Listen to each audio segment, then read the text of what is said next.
क्रूस एक नीच वस्तु थी, इसे तुच्छ जाना जाता था, लोग इससे नफरत करते थे और मनुष्यों के बीच यह कलंकपूर्ण थी। लेकिन फिर भी परमेश्वर ने इस तरीके को चुना, बुद्धिमानों को लज्जित करने और इस दुनिया को नजात देने के लिए, ताकि कोई प्राणी परमेश्वर के सामने घमंड ना करने पाए।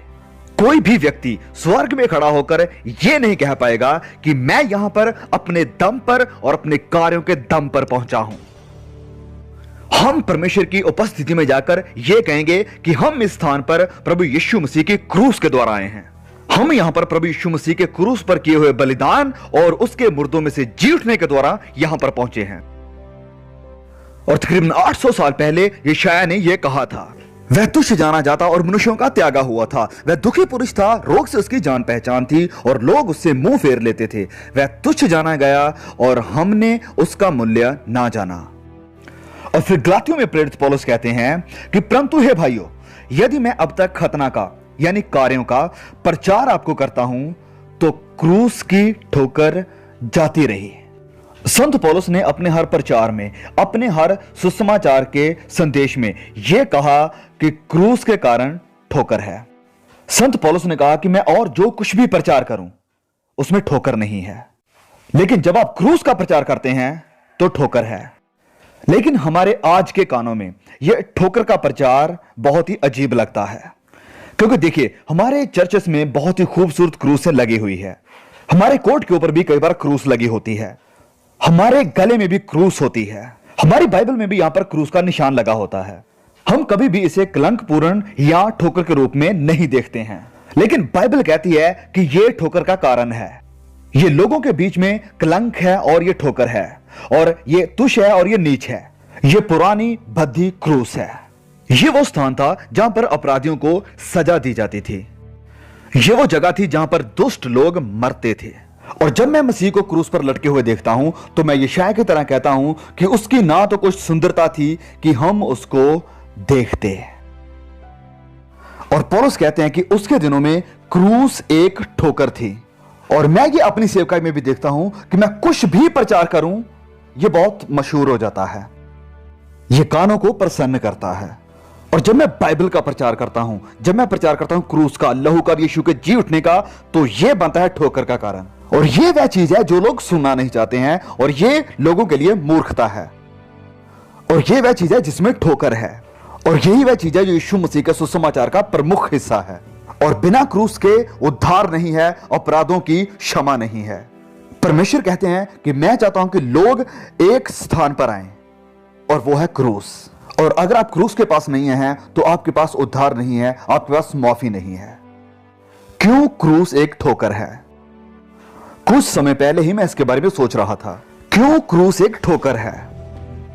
मैं देखता हूं यीशु क्रूस के ऊपर लटके हुए, मैं उन्हें देखता हूं मेरे लिए कुर्बान होते, मैं लहू को बहते हुए देखता हूं, मैं उसके हाथों में कीलों को देखता हूं, मैं उसके पांवों में भी कील लगे देखता हूं, और मैं यीशु मसीह को देखता हूं पाप के लिए ठोकर के ऊपर मरते हुए। यह ठोकर क्यों है? सबसे पहले क्रूस एक ठोकर है क्योंकि यह सारे संसार का दोष है। क्रूस दुनिया को कहती है कि आप एक गुनहगार हैं। क्रूस उस अपराधी से कहती है जो यीशु के साथ लटक रहा था कि तुम एक पापी हो और तुम्हें पश्चाताप करना होगा। और उस अपराधी ने पश्चाताप किया और पापों का इकरार किया और कहा कि जब तू अपने राज्य में आए तो मुझे याद करना। और प्रभु यीशु ने उसकी तरफ देखा और कहा कि आज ही तू मेरे साथ स्वर्ग में होगा। यीशु ने उसे वहीं पर उसी वक्त माफ कर दिया, लेकिन उससे पहले क्रूस ने उसे दोषी ठहराया कि तू एक पापी है और तुझे पश्चाताप करना होगा। और आज रात देख रहे कई लोग भी शर्मिंदा हैं, क्योंकि आप जानते हैं कि आप भी इस पाप में हैं। और आज रात मैं आपसे कहना चाहता हूं, आप शायद कोई संडे स्कूल के टीचर ही क्यों ना हो, अगर आप सेवक हैं या पास्टर हैं या किसी बड़े चर्च के अगुए, जब तक आपका रिश्ता व्यक्तिगत रूप में यीशु के साथ नहीं है तो इस सब का कोई भी मायने नहीं है। हमारे यहां अगर देखा जाए तो बहुत से मजहबी लोग हैं, हमारे यहां बहुत से ऐसे लोग हैं जो रिलीजन के साथ संबंध रखते हैं, बहुत से लोग हैं जो वर्शिप करते हैं, लेकिन ये सच्ची आराधना नहीं है। फरीसी लोग सप्ताह में 2 बार उपवास करते थे, वह दशवान देते थे, वह ऑर्थोडॉक्स थे और इस वचन को शुरुआत से लेकर आखिर तक अच्छी तरह से जानते थे। लेकिन फिर भी यीशु ने उनके अंदर पाखंड को देखा और उनका सामना किया और उनसे कहा कि उन्हें उद्धार की जरूरत है, और उनसे कहा कि न्याय के दिन वह मेरे सामने आएंगे और मैं उनसे कहूंगा, हे कुकर्म करने वालों, मुझसे दूर चले जाओ, मैंने तुम्हें कभी नहीं जाना। केफास एक मजहबी लीडर था, लेकिन उसने यीशु को क्रूस पर चढ़ाने की प्लानिंग की। घमंड, पूरी दुनिया में इतना बुरा घमंड और कोई नहीं है जितना बुरा घमंड मजहब का है। मुझे घमंड है अपने मजहब पर। हम घमंड करते हैं उन सारी मजहब की चीजों पर जो हम बाहरी तौर पर करते हैं, जबकि अंदरूनी तौर पर घमंड, जेलसी, नफरत और विरोध से भरे हुए हैं। लेकिन दिल के अंदर प्रेम नहीं है, और इससे सब लोग जानेंगे कि तुम मेरे चेले हो यदि तुम एक दूसरे से प्रेम रखते हो। क्या हम प्रेम रखते हैं? और उनके फलों से तुम उन्हें जानोगे। और आत्मा के फल ये हैं, प्रेम, आनंद और शांति। अगर मैं किसी ऐसे इंसान को देखूं जो अपने मसीह भाई बहनों के साथ मोहब्बत नहीं रख सकता है, तो मुझे यह संदेह होगा कि क्या वह इंसान क्रूस के पास आया है। यह मैंने नहीं रखता है कि वह कौन है और वह विश्वास का दावा करता है, क्योंकि बाइबल कहती है कि शैतान भी विश्वास करता है और वह थरथराता भी है। वह विश्वास करते और थरथराते हैं, लेकिन उनके पास उद्धार नहीं है। पहला यूहन्ना 1:7, और उसके पुत्र यीशु का लहू हमें सब पापों से शुद्ध करता है। मार्टिन लूथर को एक बार शैतान ने उसके सारे पाप याद दिलाए और उसे परेशान किया।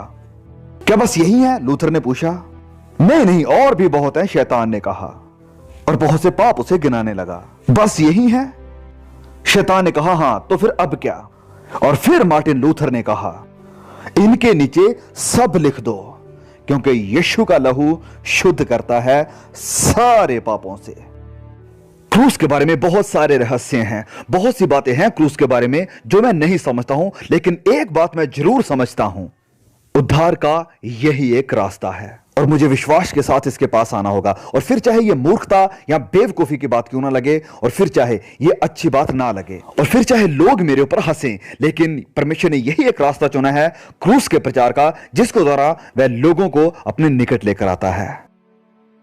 अब भले ही यह एक ठोकर है, यह मूर्खता, यह ठोकर, यह कलंकपूर्ण वस्त्र जिसे क्रूस कहा जाता है, एक बहुत खूबसूरत चीज बन जाती है। तो ये एक परमेश्वर की योजना से रची गई ये क्रूस एक नई जिंदगी, महिमा, आनंद, शांति और प्यार का कारण बन जाती है, जो सदा के लिए रहेगी, और आप अनंत जीवन को हासिल करते हैं।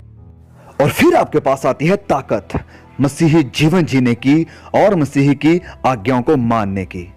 वह आपको जो नई सामर्थ देता है, ये आज रात आपकी है और ये मुफ्त है, क्योंकि मसीह ने इसके लिए क्रूस पर कीमत चुका दी है।